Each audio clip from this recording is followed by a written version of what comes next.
This meeting is being recorded. Hello, folks. Welcome back to the podcast. This is episode 57, and we're recording on a Saturday morning, which is kind of fun and different. Last night was the first round of the playoffs in Britt against Nashua-Plainfield, so we're going to talk about that, and we're going to talk about the pods that just came out and our opponent and our predictions for all the classes in the state. So once again, welcome to the podcast. I have some sponsors to get to here, and as always, thank you to those sponsors for giving to the Sanger Legacy Fund.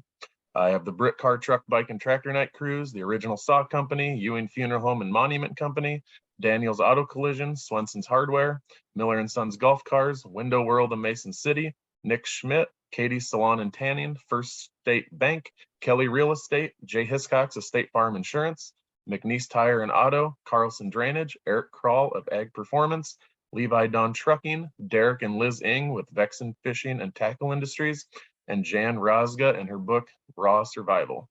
Like always, the Sanger Legacy Fund helps with the West Hancock Hall of Fame, scholarships for seniors, athletic and activity funds, and community outreach programs. So go to sangerstrong.com if you want to learn more. If you want to give or sponsor the podcast, let me know. Way back when, 5 episodes ago, in episode 52 was the 1987 football team. 15 episodes ago in episode 42 was Nate Schreur Part 2. 30 episodes ago on episode 27 was Mark Sanger after the state championship game. And then 45 episodes ago on episode 12 was Nate Schreur Part 1. I'll have those linked to this podcast post. Check them out if you haven't already. Kelly Real Estate's been in business for 63 years. If you're looking for just the right starter home, the perfect forever home, or a unique fixer-upper, or even transition into your retirement home, call Kelly Real Estate at 843-4102. Miller & Son Golf Cars is a family-owned operation with 50 years of experience. Owners Skip and Jim Miller are ready to help you. Call them at 843-4132 or check them out at millergolfcars.com. And then the Original Saw Company is the leader in American-made radial arm saws, crosscut power saws, and beam saws. Want to know more? Check them out at originalsaw.com. All right, guys. 44-16 last night. What did you guys think of the Nashua-Plainfield first-round game? I give credit to Nashua-Plainfield. I thought they were a scrappy bunch. They were just overmatched, I think, at the line of scrimmage. But I said it to Kevin, that Bo Harrington kid, if I'm a coach, he could play for me any day. He was a really good football player on both sides of the line of scrimmage. Good quarterback, showed some toughness and made some huge plays defensively to save a couple big pass plays. But I thought it was pretty businesslike by West Hancock. Got Kale Zool really rolling. I believe it was like the second or third drive. I said something to Kevin that Nashua was doing a good job of keeping him in check. And then all of a sudden we found a soft spot following that right side of the offensive line, and Martinez and David Smith. And then with Barnes lining up over there, was able to really open some things up for Kale. And he had a really big night, 4 touchdowns, and defense did its job. Yeah, they were blitzing number 12 to their right, our left a lot. And so I noticed they were shifting over. We're running more of the 344 type of stuff. So what do you think, Kevin? Yeah, I would agree with everything Jay said. You know, I think one of the things that if you're a West Hancock fan, traditionally you like to come out and just bulldoze over people. And when you get down to playoff football, you're going to run into some good football teams. And Nashua is a pretty good football team. And they're, especially Harrington, makes them much better. He's got good receivers. They can have great hands. They run routes that are good routes. They give us a challenge, and I think we're so used to being dominant on offense with West Hancock, with the fullback and the offensive line. But if you're patient and with the diversity that we have, and Jay and I talked about that in our pregame last night, where it's not so much our diversity as far as run pass, but who is going to be, or whom is going to be the one that does the damage. So I was impressed with the Nashua at the start. They stayed with us for quite a while, and but I think Jay's right. It came down to offensive line play at the end. Yeah, I want to give a shout out to number 74 for Nashua. He's the big lineman that got hurt like right away at the start of the game. He came back in, and I think he played the entire game. I'm guessing he was a senior. And he was hurt, and I kind of kept an eye on him. I just wanted to shout him out, kind of give those guys some credit. Yeah, it was a gutty performance by him. Yeah. Rick and I were saying, oh, go ahead, Jay. Oh, I was going to say the other thing too, defensively that I love about our team is you got one, Brighton Coogee and David Smith, I think are two all-state defensive linemen. And in the second half, when we knew that Nashua was really going to have to spread it out and kind of sling it around a little bit, even though they may not have got home all the time. I know Dave had a couple sacks, but David and Brighton, when you start your defensive line with those two, the strength of Brighton coming up the middle from the defensive tackle spot, and then David being one of the fastest kids on the team coming around the edge, they really shined last night, putting pressure on Harrington and making him have to scramble and be uncomfortable. That was one of the things after rewatching the game. Our defensive line, I don't know if those two guys in particular get enough credit. And then Coach Sanger does a really good job of rotating a bunch of guys in on that defensive line to keep things fresh and give the opposing offensive lines new looks. And that's even without Malachi Reddick. I thought Malachi was a standout for us before his injury at HMS. And so, I mean, the depth, we have some good depth there. And Rick Sanger and I rode to and from the game last night. And we were like, are we at a point in the program where a 44-16 playoff win against a winning team, we're just kind of like, we did okay. It's kind of where we are right now. We're talking about it's just, we're kind of in a cool spot where that's our mentality. I won't mention the coach that we saw when we were walking back to our cars, Kevin, but he was like, he would kind of had a, you know what I mean, response to how the game went, and he thought that we played a little bit tight. And maybe it's hard for us to get a feel if the kids are playing tight at all, where we're all the way up in the press box maybe, but that's kind of to be expected. When you're the heavy favorite, you've won 2 out of 3, you're the defending champs, and you're going for 3 out of 4, there's going to be a little bit of, you play a little tight in that first game. So to piggyback on your comment, Dan, to play tight and still win 44-16, you got the program in a good spot right there. It's a lot of fun, that's for sure. Here's last night's stats: 5 of 8 passing for 49 yards. Didn't air it out a whole lot, which is again crazy that we passed it 8 times. And we're like, we didn't really air it out much because we have that ability now. In the past 8 passes, we'd be like, what are we doing? Like, we're an NFL type team, but 8 passes now is kind of the norm with how balanced we are offensively. Rushing wise, 51 carries for 346, 6.8 yards a carry. Kale Zool with his 4 touchdown runs tied a first round record in the record book, tied with about 4 or 5 other guys. And then Jackson Peterson had a 62-yard run for a touchdown. That was the 5th longest touchdown run in a first round game. 4 guys caught balls. Defensively, Rylan led the team he had 11 tackles. I'd count assists as full tackles because consistency's sake in the record book. David Smith had 2 sacks. Nolan had a sack. And then we had a couple other tackles for losses. Ian had 1 and Rylan had 1, of course. No turnovers. Kellen had a couple nice kick returns. Other than that, 2-point plays worked pretty well on the night. So that's always good to see. That was one of the comments that I made to Jay, was either during the game or right after the game. Coming into that game, those 2 teams that combined to force 45 turnovers between the 2 of them, and we didn't have a single turnover last night. Yeah. We did force a lot of plays where a Nashua player was watching to see who would come and nail him before he caught the ball. There's a lot of those where we played pretty physical, had some guys flying around, especially Kellen on those kickoffs. I was watching him on the kickoffs. I think they got a holding penalty on him once, and they probably should have had at least 1 more. They're concerned about him.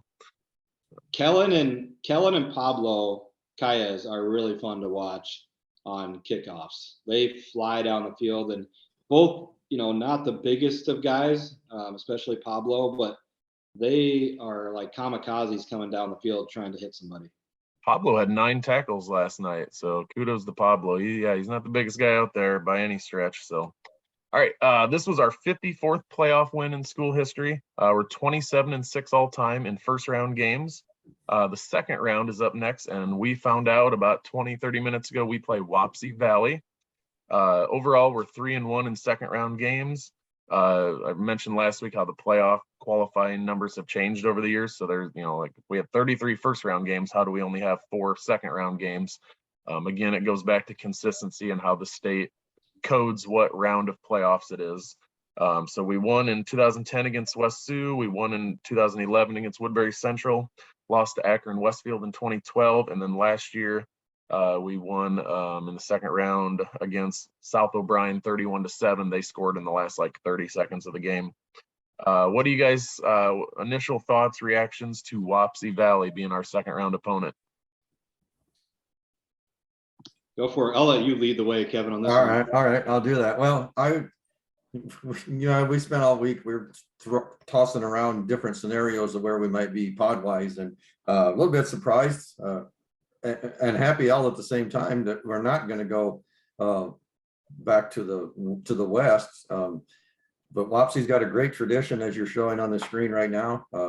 We've played them before in the playoffs. Good program, well-run program.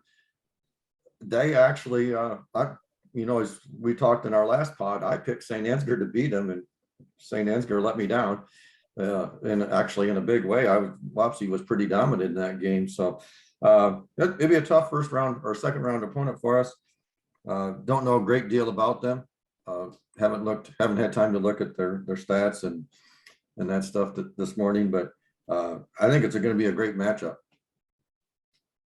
I'm in terms of the historical part of this, it's pretty cool because they have 5 titles, 2 runner-ups. We have 4 titles, 4 runner-ups.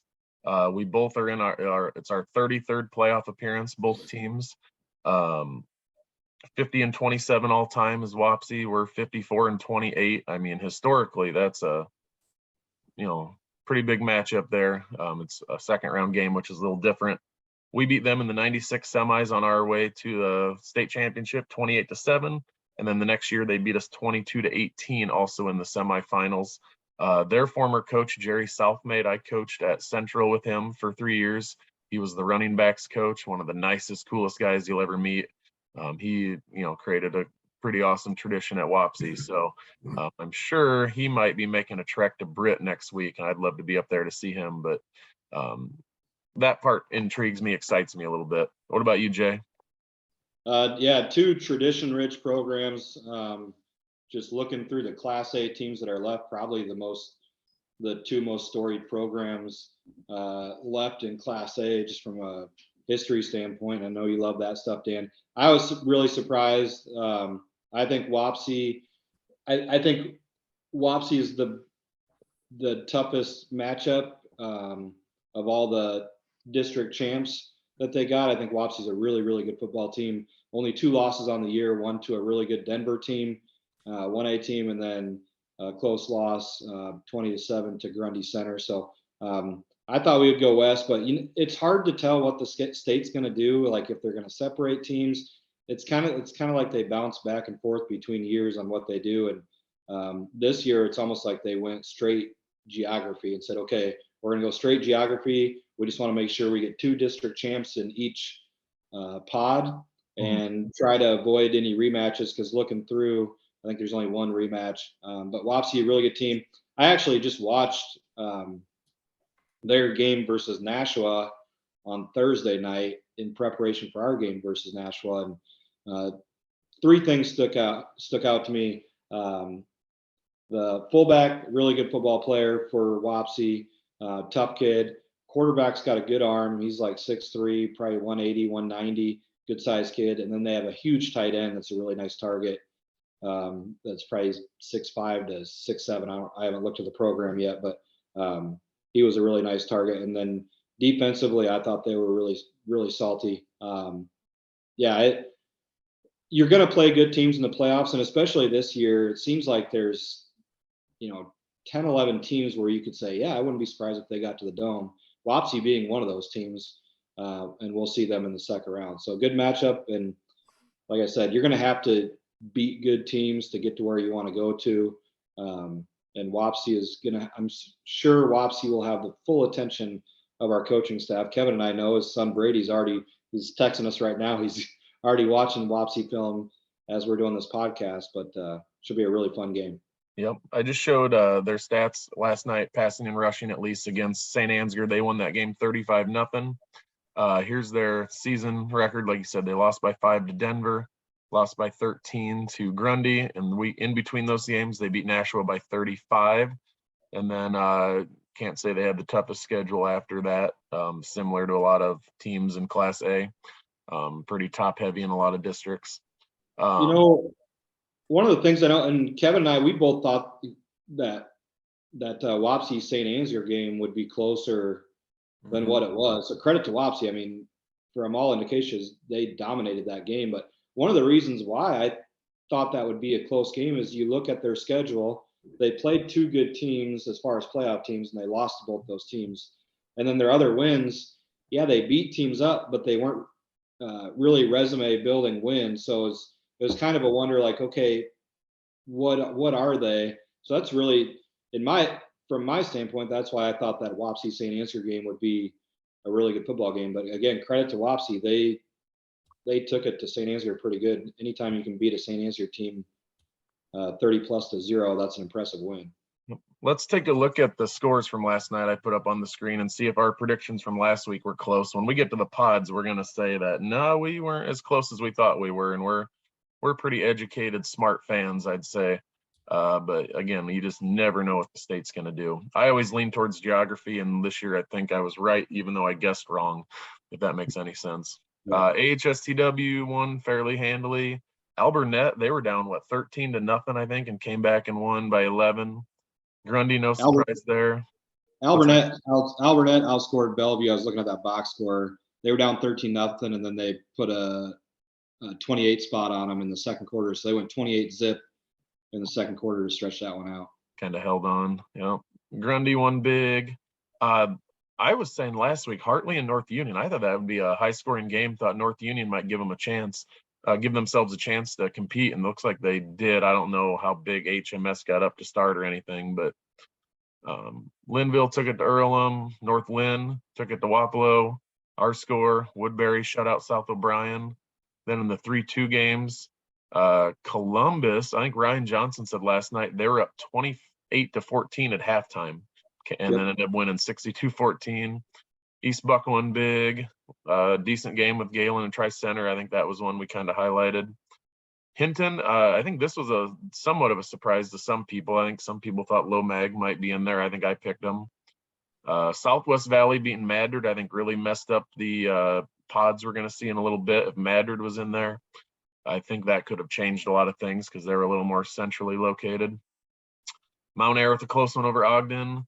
Newman was up big and lost their lead, and Hudson made it interesting at the end. So Newman was up 49-18. Hudson had the ball down 49-42, dropped a pass at the Newman 5-yard line that likely would have tied the game on the last play of the game. Wow. And Newman could be a potential opponent, as we'll get to here in a little bit. So that Hudson team is young. I was looking at their game against Nashua and doing some prep work for our last night's broadcast, and that Hudson team's fairly young, and they've got some skill people. They've got a freshman running back that's going to be phenomenal. Yep. They're just a couple years off the state title, and we lost to them in 2018, so they dropped quite a bit, but it looks like they're on their way back up. Yeah. All right, we're gonna go ahead, Jay. I was gonna say one note I had written down here from those games, two teams. First, East Buchanan. You'll like this one, Dan. They've got two backs over 1,000 yards, and they've got a third at 903.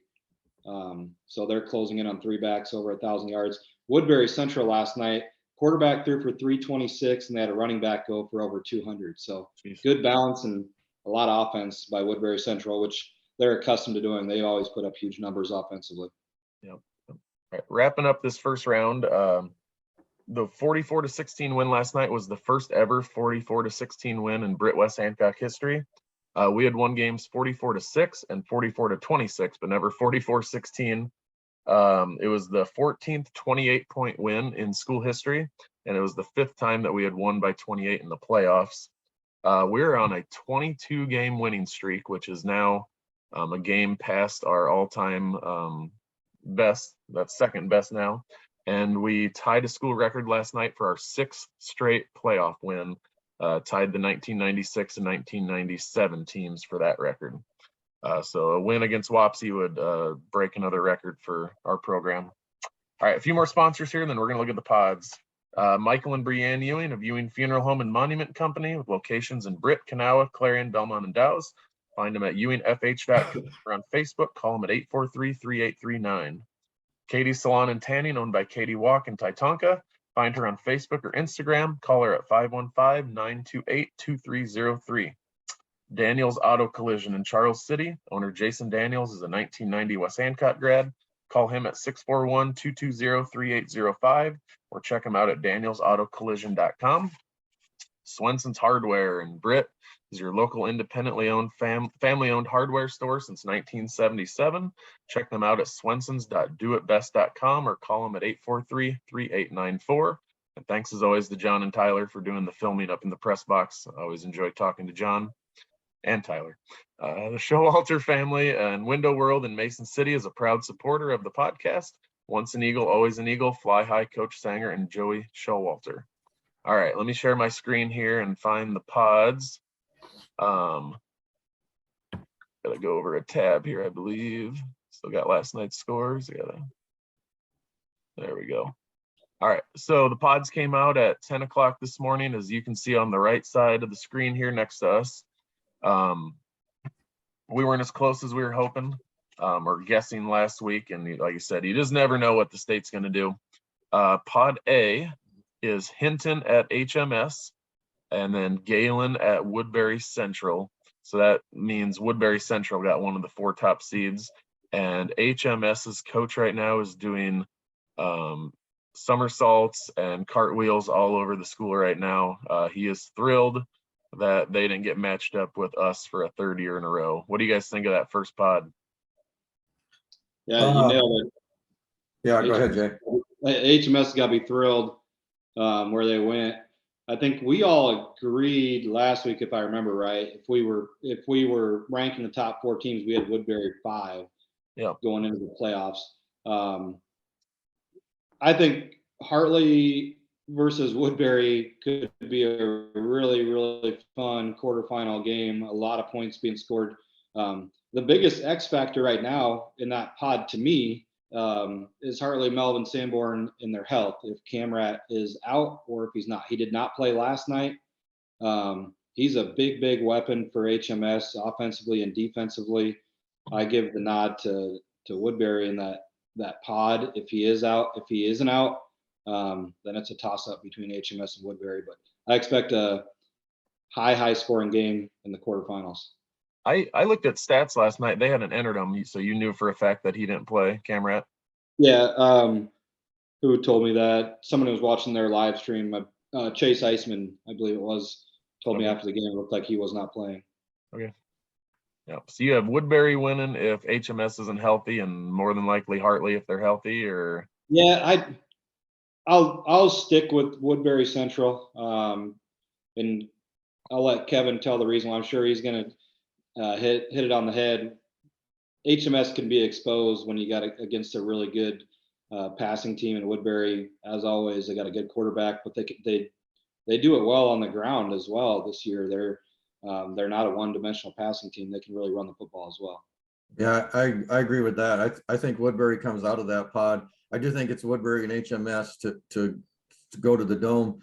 I think Woodbury is too balanced as far as pass run and capable of doing it. I think that HMS will have trouble with that passing game, and that's just my gut feeling. Yep, I have Woodbury coming out of there. HMS has as good a shot as any, obviously, but Woodbury has a little more playoff experience and success in the playoffs. Hartley's run into our buzzsaw a couple of years, and Woodbury's made it a little bit farther and a lot more balanced. One item of note out of there, if you look at anything BC Moore puts out, HMS has the #1 rated schedule in Class A. And their Hinton has the #6 rated schedule in Class A. So those 2 teams have been tested along the way, according to, statistically looking at the schedule. Woodbury Central, the team that we think is going to win the pod, actually has the worst strength of schedule of all those 4 teams. Yeah, never know. Yeah, and that Hartley HMS game, that's a rematch from I'm looking back here, week 7. HMS beat Hinton 55-20, at Hinton.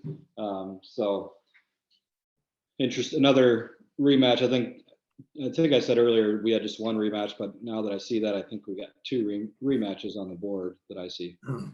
Yeah, it's inevitable at this point to completely avoid it, but let's move down to Pod C. We'll finish up with our pod last here. We have East Buchanan at Alburnett, which is crazy that East Buchanan has to travel in the second round because I think we all think pretty highly of them. And then Columbus at Grundy Center. What do you guys see in Pod C here? Wow, a lot of parity. Grundy Center, really good football team. Columbus, we've been wondering about them all year long. If they're for real, we're going to find out. They got a running back that averages like over 15 yards a touch. I'm not sure what he ended up with last night. I didn't see that they had any stats entered in, but he was over 1,500 yards and just a big play machine. I believe are they the highest scoring team in Class A? Yeah. Columbus. And Grundy being the number one defense in Class A. So That is correct. Yeah. Yeah, fun matchup there. East Buchanan. You guys know I've been on the East Buchanan train since about week 5. I really like their football team. I love them at the line of scrimmage. If I'm East Buchanan, the last team I wanted to see was Alburnett, just because that's a rematch. It's always hard to beat a team twice, and that was a close game for them back in week 3 or 4. But yeah, you could make a case for all 4 teams to come out of that pod. Who, if you had to pick one right now, Jay, who are you picking? I'm gonna, it's probably silly to bet against Coach Zajac and company and the Spartans, but I'm gonna be stubborn and stick with the Buccaneers. East Buchanan, I really like their football team. Love their line of scrimmage, and like I mentioned before, you got 2 backs over 1,000 and a third approaching the 1,000-yard mark. So you're gonna have 3 guys out of the backfield. I know they're one-dimensional running the ball, but as far as running, but they're multi-dimensional and who can hurt you running the ball. So I like East Buchanan. About you, Kevin? Well, I think it comes down to East Buchanan and Grundy Center. I'm going to issue a caveat that it's going to depend on weather conditions. If the weather is anything less than ideal, I think East Buchanan can pull it off. Calm night like we had last night, and if that game is at Grundy Center, which I think it would be. It would be. Yeah.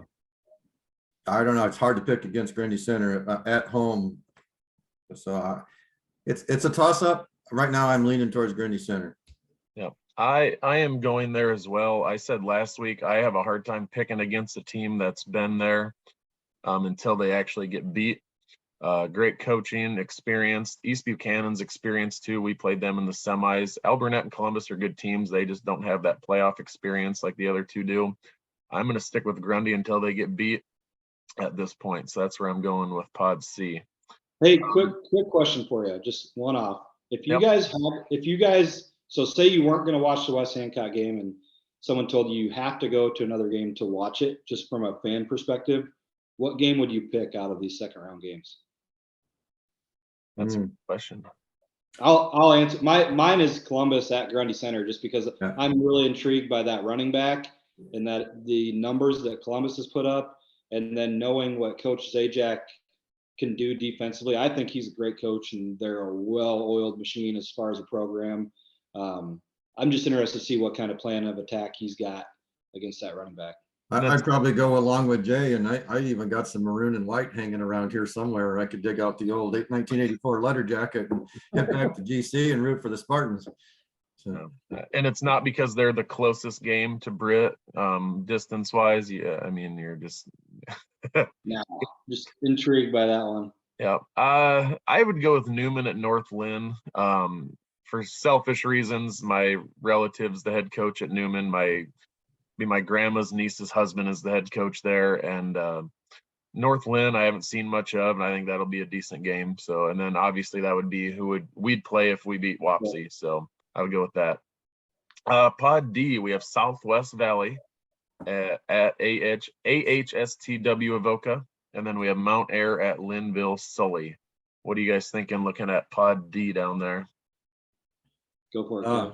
If you look at that one, I think Linville and AHST meet. I think both of them, I think, will win handily in this this round.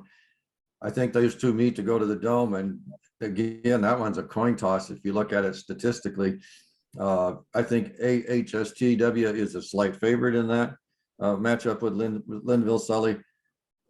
I really don't know much about Linville-Sully. Jay and I have talked a couple times during the year that, we weren't sure exactly what their schedule was their strength of schedule really doesn't tell us much about them, but they have the second ranked offense and the third ranked defense as far as giving up points and scoring points.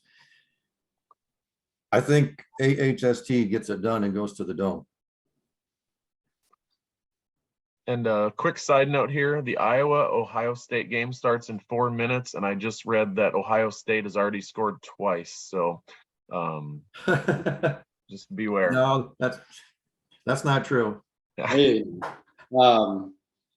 yeah, going back to that Pod D, Kevin alluded to it. We've been kind of wondering about Linville-Sully all year long. Give them credit; they've taken care of business, knocking off whoever's been in front of them. But their schedule has not been great.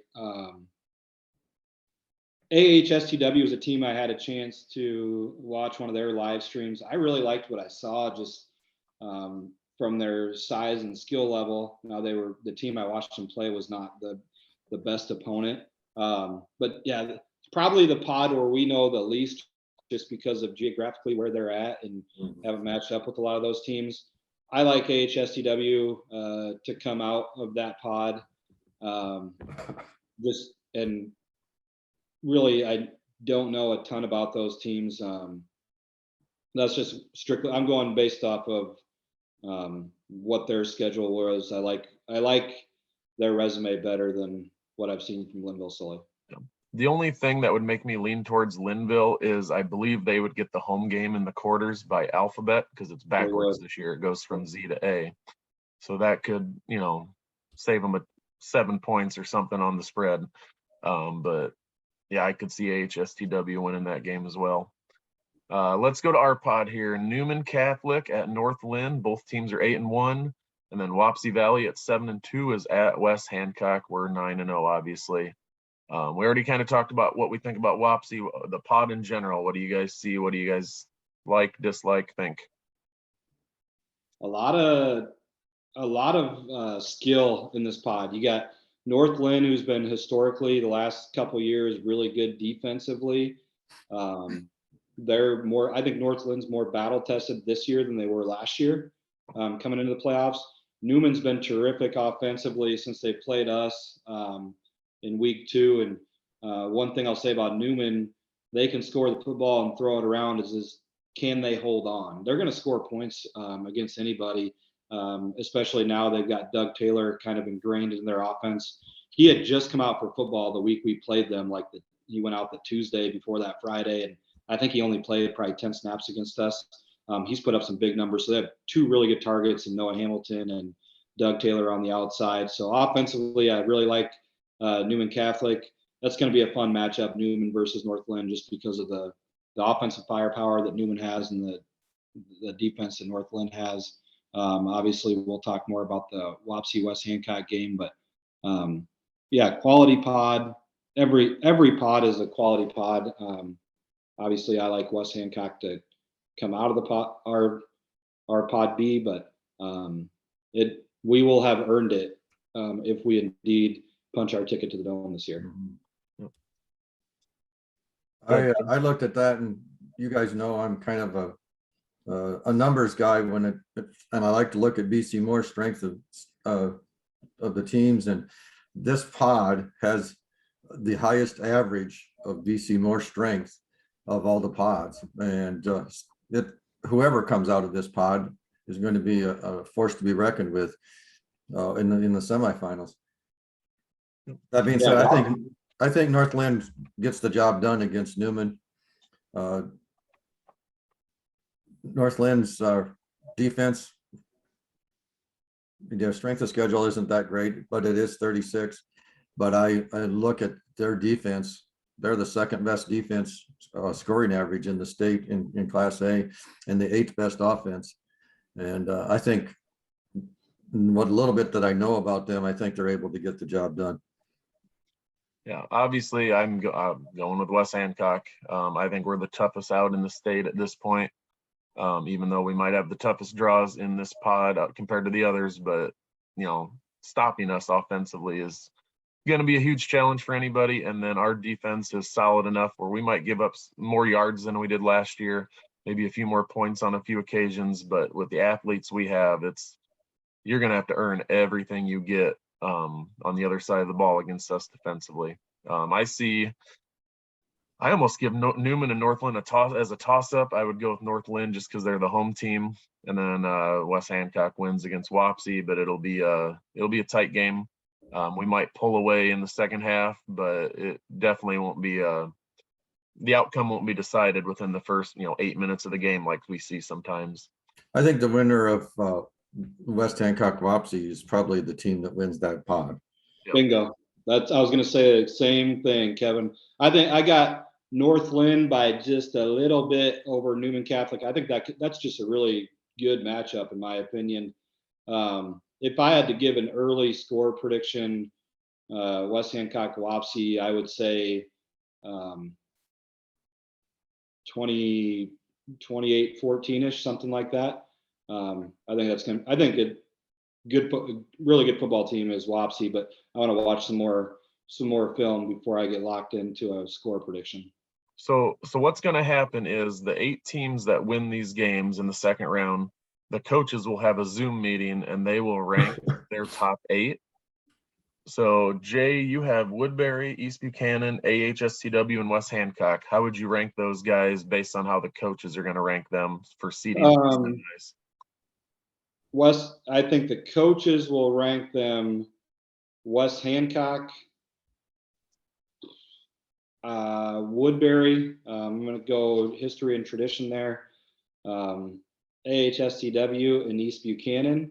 How I would rank them would be West Hancock, East Buchanan, Woodbury, AHSTW.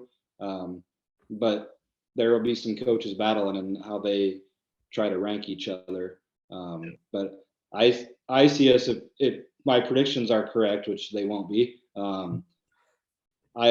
it would be a rematch with East Buck in the semifinals.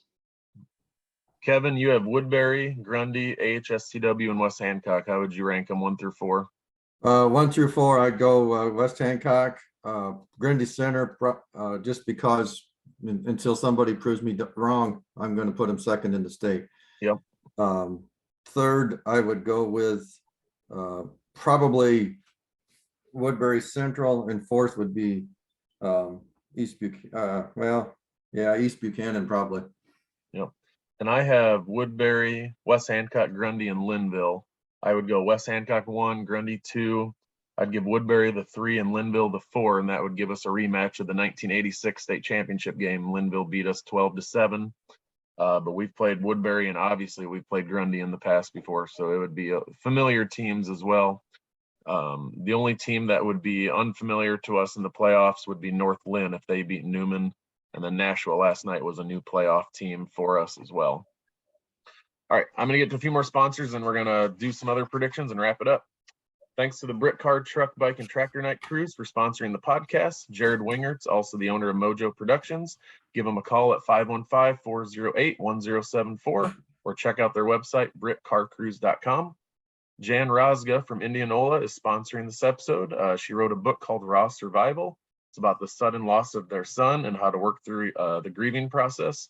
And a link, an Amazon link to this. You can also just search it yourself online and find it. That's Raw Survival. And then Eric Kroll with Ag Performance. It's the leader in conventional seed throughout the Midwest.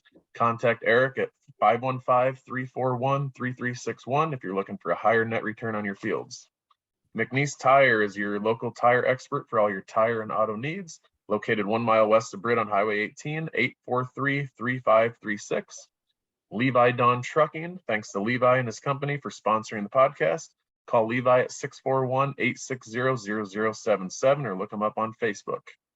Then Carlson Drainage. Call Darren Carlson for all your farm tile needs. Give Darren a call at Carlson Drainage at 641-860-0500. And then a classmate of Darren's, 2 classmates, Derek and Liz Ing of Vexen Fishing and Tackle Industries. Check them out at Vexan, that's VEXAN, Vexan.com, and then tackleindustries.com to learn more about their businesses. First State Bank takes pride in their community-based values and wants to be your bank. Give them a call at 843-4411. Check them out at fsb-brit.com. And then Jay Hiscocks, I think I said his name right. I don't really care. Jay Hiscocks State Farm Team in Britt is a proud supporter of West Hancock and the Sanger Legacy Fund. Give Jay, or actually just give Lindsay a call. She'll figure things out. Give her a call at 843-3563. And then Nick Schmidt is our last sponsor this morning. He's a 2000 West Hancock grad and simply wanted to give back to the Legacy Fund. So thanks to Nick Schmidt. All right, let me reshare my screen here. We'll talk other classes, then we'll finish up with West Hancock and our last thoughts. So got a lot of classes now. Who do you guys have coming out of 5A? It's on the left side of the screen there, so I can get all the teams in. Who do you think's coming out of 5A? You know what, Dan? I was just looking. I totally didn't even look at the other classes until like as you were reading those ads. 5A. I'm gonna pod. You want us to just predictions to the dome? Who's going? Who's winning? Okay. I got Dowling Catholic in Pod A, Southeast Polk in Pod B, Ankeny in Pod C, and Pleasant Valley in Pod D. I said it last week. I think Ankeny. I'm leaning towards them to win it all. I think Ankeny over Dowling Catholic. I'm going to take the two Division I quarterbacks this year. Ankeny's quarterback won Iowa State, and Dowling's quarterback is committed to Penn State. So I'll take Ankeny to win it all. I have the same as you, except I picked Cedar Falls over Pleasant Valley. I just seem like every year Pleasant Valley has a good record, but then they stumble in the playoffs. So I'm going to go with Cedar Falls playing in their home stadium. And then I have Dowling winning it because they're Dowling. How about you? We're going to be all over the place. I agree with the four that Jay had, except I think Southeast Polk wins it. 4A on the right side of the screen here. I'll go first. I have Xavier, Waverly, Lewis Central, and I'm going with Newton. I'd like to see Indianola win, but obviously I don't think they will. Bondurant and their coach, I know they're pretty good, and then Xavier will beat Bondurant. Waverly, I'm going with Chuck Boozman, and we have some Britt connections over there. Lewis Central's just phenomenal. And then Newton, Chad Klein, quarterback of the 96 state title team. His son is an absolute stud for Newton. I'm picking them to upset. Don't know if that'll actually happen. I'm just doing it with red shaded glasses. How about you, Jay? I got Xavier. I think they're a pretty heavy favorite in Pod A. Pod B is interesting. I think Waverly, Shell Rock, and North Scott's got potential to be a really nice matchup. Mm-hmm. I'm going to go Waverly, Shell Rock. Asa Newsome, he's still waiting to make his college decision. Really good linebacker athlete for Waverly, Shell Rock. He's got offers everywhere. I think Lewis Central is a heavy favorite to get out of Pod C. And then Pod D, I'm going to go with Iowa City Liberty to make their first appearance in the Dome, a new school. I think they get it done. I got Xavier and Waverly. That Pod B, Epworth, Western Dubuque, lots of tradition there. That would be my dark horse if someone comes out. It would be them, but I'm going to go with Waverly. Lewis Central, I think they're the winners of the whole thing in the end. And then I agree with Jay. Iowa City Liberty makes a run to the Dome. Yep. I also have Lewis Central winning it all. Epworth, Western Dubuque, Mark Timmerman's the assistant superintendent there now, so we could root for that team as well. All right. 3A's on the left, 2A's on the right. I just have to, we can get it all on there actually this time. 3A, I have Harlan, big surprise there. Mount Vernon, Humboldt, and ADM coming out of those four pods. Harlan, obviously, good tradition, everything. Mount Vernon, I think, is probably going to be in the finals with Harlan. Humboldt, I'm going with the Buffalo Center connection. Derek Ellman's the head coach there, done a great job. That fourth pod is kind of more down in my area, but I just don't know a lot about these teams. I went based off a record, went with ADM. So I'll pick Harlan to win it all over Mount Vernon. I've got Harlan, Mount Vernon, Humboldt, and ADM also. Interesting. North Polk just put a thumping on a pretty good Nevada team this last week. They could be a dark horse in that class, but I think Mount Vernon is the champion there. About you, Jay? Yeah, North Polk, Humboldt, and Nevada all kind of beat each other. I got Pod A, I got Harlan, I got them winning it all. Pod B, I've got Solon coming out of Pod B. They lost to Mount Vernon in week 2 or week 3, but it was just by 3 points. So that'll be a heck of a matchup in the quarterfinals. I think Solon gets the rematch. I've got Humboldt in Pod C, and then North Polk in Pod D. Again, I've got Harlan winning it all, and I got Harlan winning it all by at least a couple scores in the championship game. I really like Harlan this year. 2A, I have Central Line, George Little Rock, Spirit Lake, West Marshall, and Williamsburg. And I'm going with Williamsburg to win it all. I'd love to see Central Line and West Line play in the quarters. A lot of tradition there. Osage Clear Lake, I wish, but I just don't see them coming out of that or winning those games. And West Marshall, Williamsburg, I think I could see West Marshall or Central Line losing to Williamsburg in the finals. What say you, Kevin? I'll go with Central Line, George Little Rock. I still think they're the team to beat there. Interesting Pod B, Clear Lake comeback. They were down quite a bit to PCM last night and come back and won that one, but they don't get past Spirit Lake. Spirit Lake will win that pod. And then West Marshall and Williamsburg. And like I said, I still have Central Line winning it all. I've got Pod A. I'm going to go Central Line. That's going to be a really good matchup. Central Line and West Line in the quarterfinals potentially. Pod B. This is a toss-up, man. Osage and Spirit Lake, right there next to each other, I believe, in BC Moore. Mm-hmm.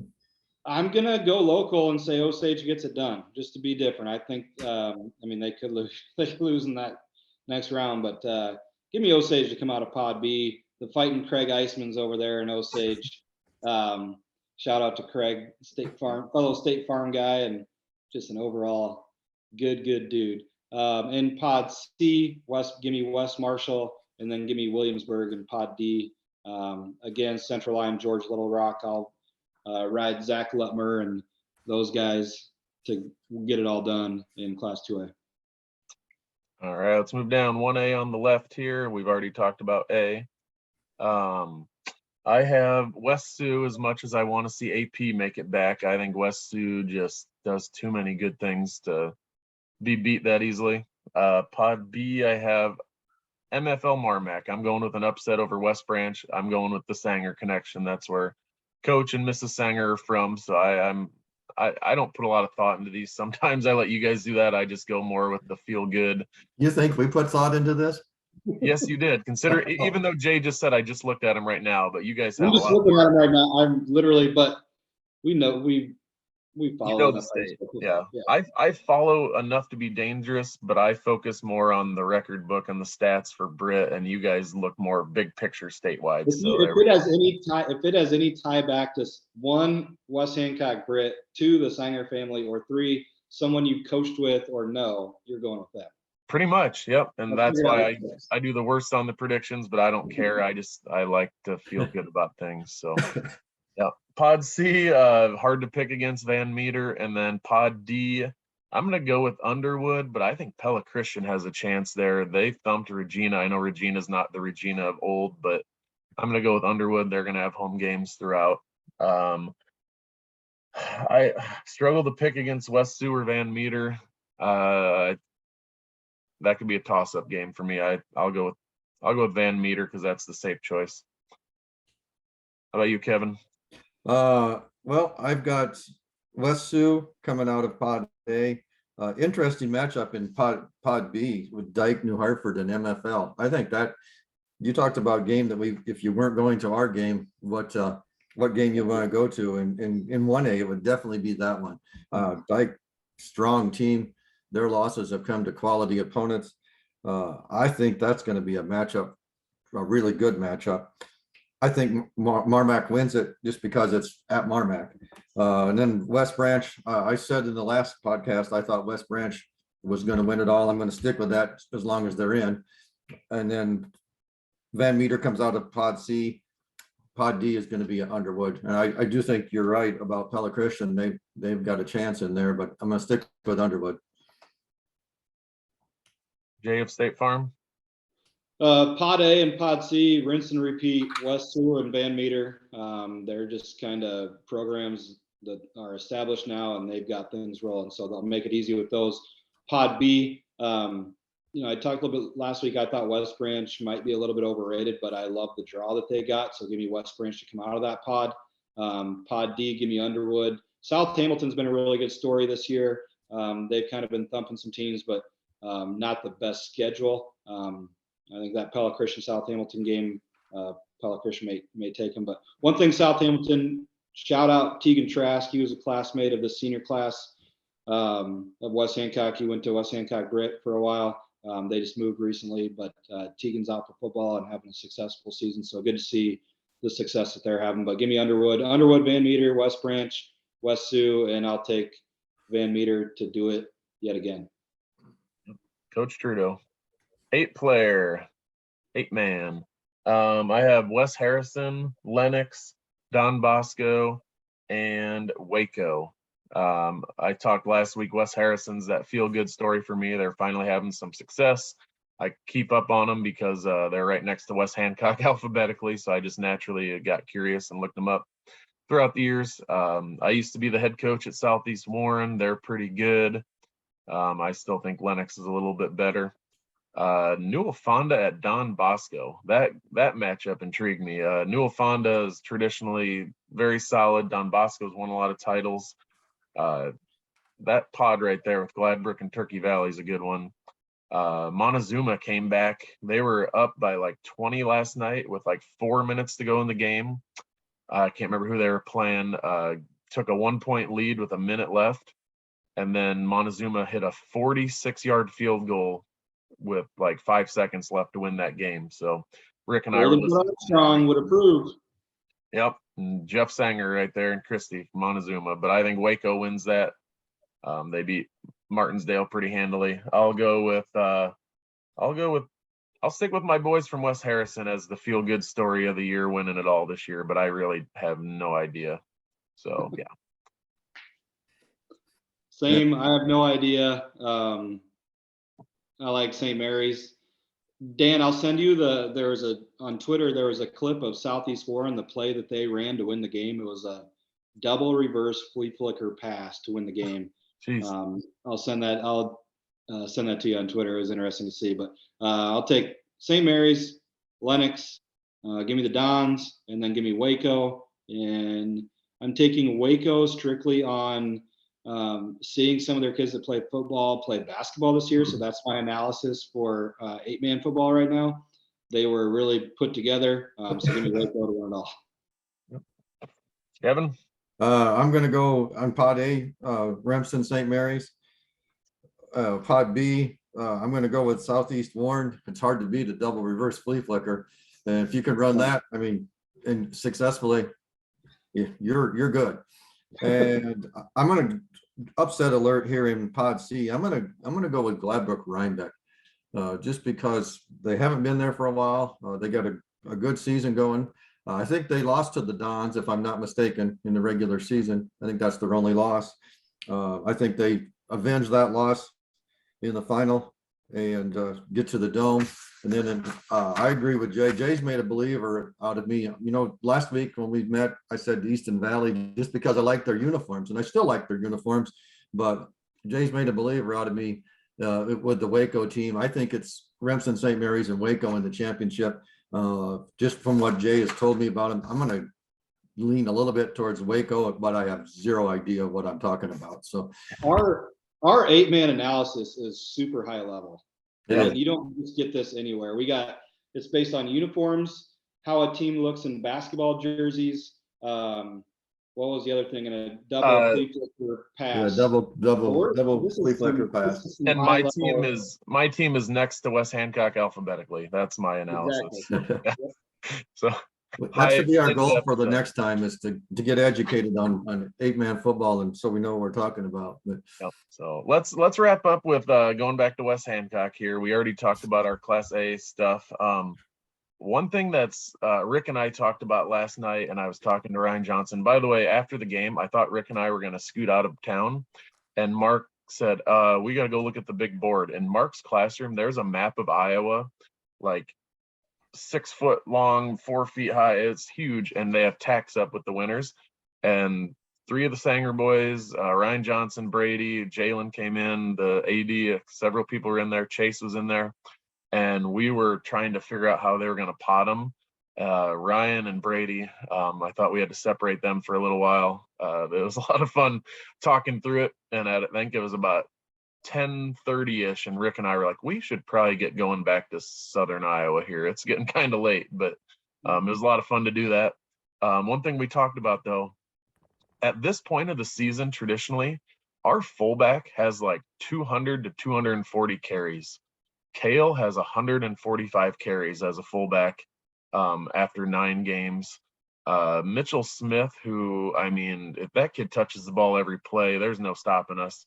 He has, I think, 70 carries on the year, something like that. Rylan Barnes touched the ball once last night. We're at the stage of the season where our studs in the skill positions should be pretty fresh, per se. We've stayed healthy, knock on wood, and we haven't had to rely on those guys for a huge workload up to this point of the season. So I think that's going to play a big part in our playoff run, is just the fact that they're not worn out at this point of the year like some teams, running backs and receivers and quarterbacks might be. So that's my point I wanted to make before we left. I think there's 3 big keys for West Hancock this season, and one, and this going forward into deeper into the playoffs. 1, stay healthy. 2, the diversity in offense. Like you just pointed out, in years past, we've had fullbacks that have been well into 1,000-yard rushers and 300 carries, and we don't have that, and we're winning. We're so diverse. And Jay and I, again, we talked about it in the pregame last night. It's not how we're going to hurt opposing defenses. It's who's going to hurt the opposing defense. You can't take away everybody, and we've got a lot of weapons there. And then, you know, after I can't remember which game it was that it might have been the HMS game. I had texted Brady after the game, and he was pretty excited to win that game. And I said, you know, find a way and make a way. And that's what they did. And I think that's, you know, coaching adjustments and the heart of the players, and everybody's got heart. But those two together, I think they can make a deep run again. I think those are the keys going forward. But you, Jay? Yeah, you guys nailed it. And Kevin and I have talked about this all year long. It's been the diversity of our offense, who and where we're going to attack you from. A lot more formations this year. I love the creativity of our offense. I love what our coaches are doing. One thing, like last night, small tweak, a lot of times you see that throwback screen out of the shotgun formation to Rylan. Well, last night we ran to JP and to Kellen in the second half. So that gives more teams things to think about. I love how we're I think we're doing a great job of self-scouting, if that makes sense, to give teams more looks on some of those more schematic plays. It's not out of our base offense. I thought you nailed it, Dan. Kale looked really fresh last night. He was running. He was really, really physical. I think that's going to pay dividends. I'll go to the defensive side of the football, and I'm going to highlight 3 players that I think defensively we have 2 of the best defensive linemen in the state and maybe the best linebacker in the state. I think Rylan is terrific defensively. He's blessed from a size and skill standpoint, but he is such a smart football player as far as football, high IQ, and just knowing what's coming before the play even happens. And then I talked about it earlier. You're not going to find 2 better defensive linemen than David Smith and Brighton Coogee. Those 2 guys can be game wreckers. I really, really like those 3, and then the surrounding cast defensively. I think that's who we ride to make a big run and possibly repeat as champions. And I would add to that the 2 unsung heroes in my mind, and on West Hancock, particularly on defense, Pablo Calles and Jackson Peterson. They have been, had gone against receivers that they're giving away 3-4 inches all season long, and they've gotten the job done. And Jay talked about it a little bit earlier on special teams. Pablo's play on special teams has just been outstanding this year. I agree. Like to see us house a kickoff return or a punt return or a pick six, kind of get that rhythm going a little bit too. That, I mean, talk about we're dangerous as is. That'd be a lot of fun to add that element to our game. But we have Kellen Smith. I love watching that kid on kickoffs. Man, that was a lot of fun last night. Yeah, second round action at Bob Sanger Field against Wapsie Valley at 7 o'clock. That'll be October 28th, I believe it is. So if you can get to the game, please get to the game, whether good or whether bad, it doesn't matter. The live stream is great if you're long distance away, but if you can get to the game, that'd be awesome. A lot of people in the stands is helpful for those kids there, and it's just a great atmosphere in the playoffs. So yeah, coming up on the podcast, I have Beth Rasmussen this Wednesday, the 1987 wrestling team, hopefully a state championship game preview podcast in a couple weeks. We'll have to pencil in. Doug Sickles from Kanawha, Brian Benning, and then Steph Arey, a good state champion track runner from back when I was in school. So any last minute things you guys want to add in there before we go watch the Hawks do their thing? Whatever that thing is. Yeah, I got it recording right now. I haven't looked at any updates. I want to be surprised whether it be good or bad. I got a feeling I'll be raking leaves in the second half. But thanks, Dan, for doing this. And yeah, it's going to be a really fun matchup. You nailed it. If you can get out there to Bob Sanger Field Friday, get out there to Bob Sanger Field. I know we do the live stream, but it's fun to go to the game, and then you can watch the live stream Saturday morning when you wake up before college football starts. there you go. All right. Thanks, fellas. We'll see you when we see you, and go Eagles. All right. Thanks, Dan. Go Eagles. Yep, go Eagles.